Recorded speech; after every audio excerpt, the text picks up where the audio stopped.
What if I told you that the most brutal marathon record in history wasn't just a feat, but a signal that something changed forever?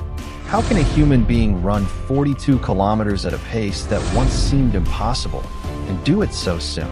Why did so many people applaud that day, while others stayed silent? Why doesn't this record fit anything we had seen before? Today we're not just talking about speed.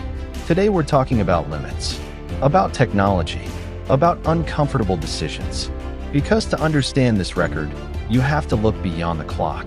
And there are 5 keys that explain why the marathon was never the same again.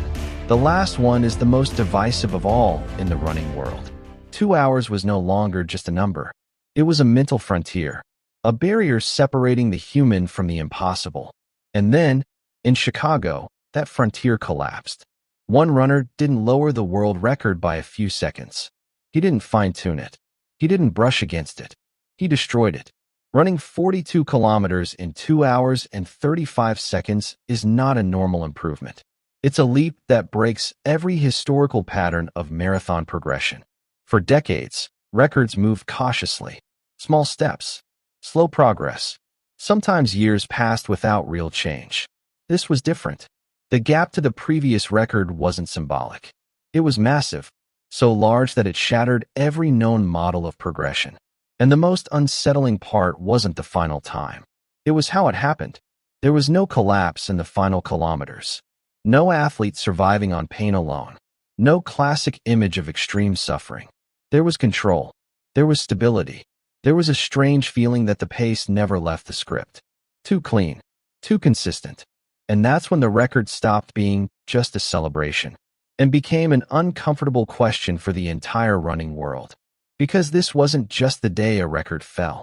It was the day many began to wonder whether the marathon had changed forever. And to understand why that day marked a before and after, we have to start with the first key. Key 1, the impossible pace. The first key isn't the final time. It's how the race was run. Because this record wasn't built in the opening kilometers. It was built in the second half. Kiptum passed halfway just over 1 hour. Fast, yes, but controlled. Nothing looked abnormal. And then came the point where the marathon usually breaks everyone. After kilometer 30. That's where legs get heavy. Where pace drops. Where even champions start to survive instead of race. But that day, the opposite happened. Instead of slowing down, he accelerated. From kilometer 30 to 35, he ran faster than anything ever seen in a marathon. Not a short surge. A long, sustained, devastating stretch. And then came the most disturbing part. In the final 10 kilometers, when the body should be at its absolute limit, Kiptum didn't fall apart. There was no sudden pace drop. No signs of collapse.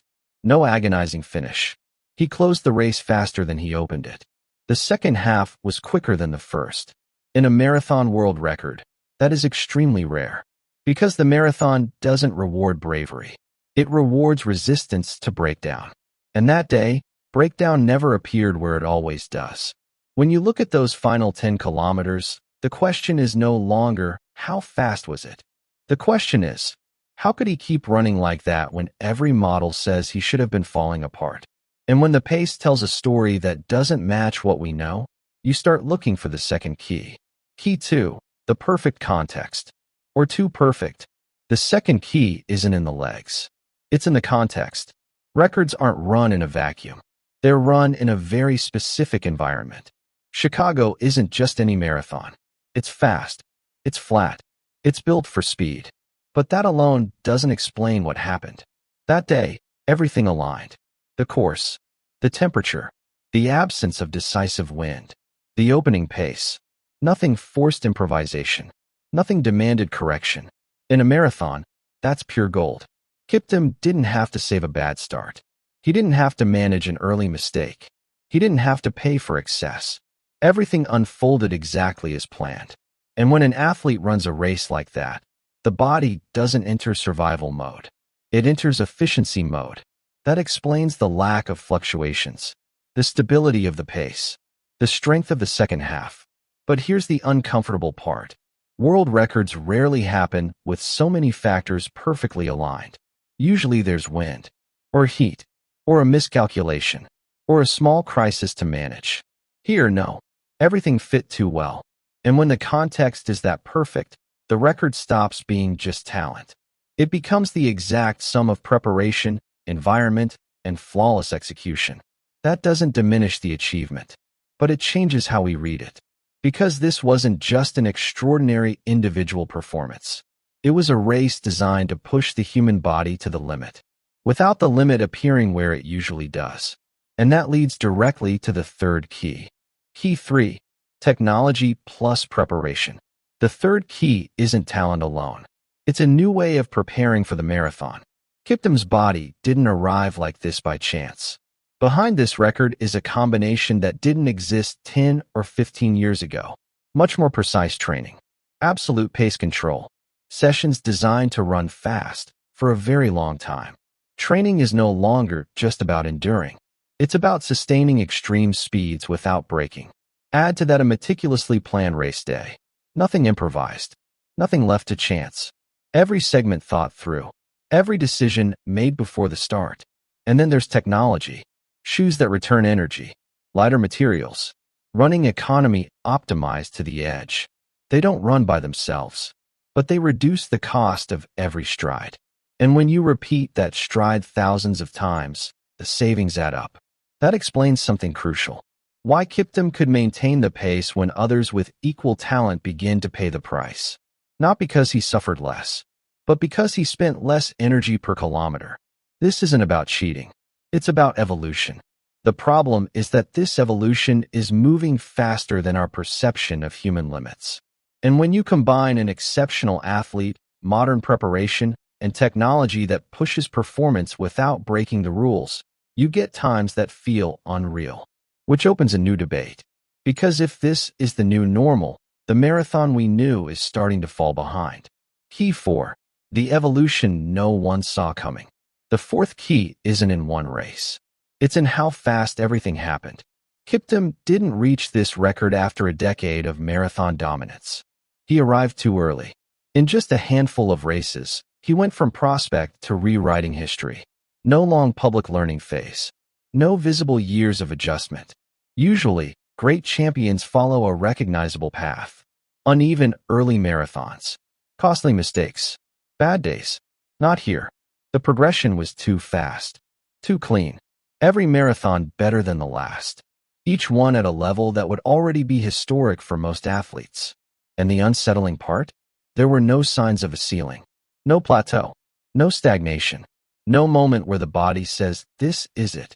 On the contrary, every race suggested the limit was still further away. That breaks every known pattern of the modern marathon.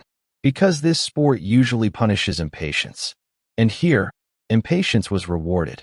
When a progression looks unlike anything before it, the record stops being just an exceptional mark. It becomes a historical anomaly. Not because it's impossible, but because it arrived before the sport was ready to understand it. And that shifts the question. It's no longer, was this record legitimate? It becomes, what would have come next? Because everything suggested this wasn't the end of the road. Key 5. The day the marathon crossed a line. The fifth key isn't in the past. It's in the future that day opened. Because this record didn't just close a race. It opened a question the marathon still hasn't answered. How far can the human body go when everything aligns? For years, the marathon was a battle against breakdown, pain management, survival, holding on when the body begs you to stop. In Chicago, we saw something else. A marathon run from efficiency, from control, from the absence of collapse. That changes what extreme effort means. If a record is broken without a final implosion, if the last 10 kilometers aren't a fall but an acceleration, then the limit is no longer where we thought it was. And that forces a rethink of everything. How we train, how we race, how we interpret suffering. It doesn't mean the marathon is easy.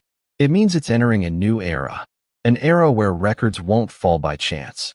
They'll fall because the sport has learned how to push the body without breaking it. And that's the most unsettling part. Because if this was possible once, it can happen again. And maybe the real question isn't whether this record was the ceiling, but whether it was only the beginning. That's why, more than 2 years later, This record isn't remembered just for the number. It's remembered because it permanently changed the conversation around the marathon. And the running world is still trying to catch up. More than 2 years have passed since that day in Chicago. 2 years since a record that didn't just make history, but left questions wide open. Because Kelvin Kiptum didn't just run faster than anyone ever had. He ran in a way that changed how we understand the marathon. We don't know how far he would have gone. We don't know how many more barriers he would have broken. But we do know this. That day, the marathon took a step into the future. A future where limits aren't broken by chance, but by preparation, by precision, by a new way of running. This record isn't just a number. It's a turning point. And now the question is yours. Do you think this record marked the ceiling of the marathon? Or was it just the beginning of something even bigger? I'll read you in the comments. Because this debate is far from over.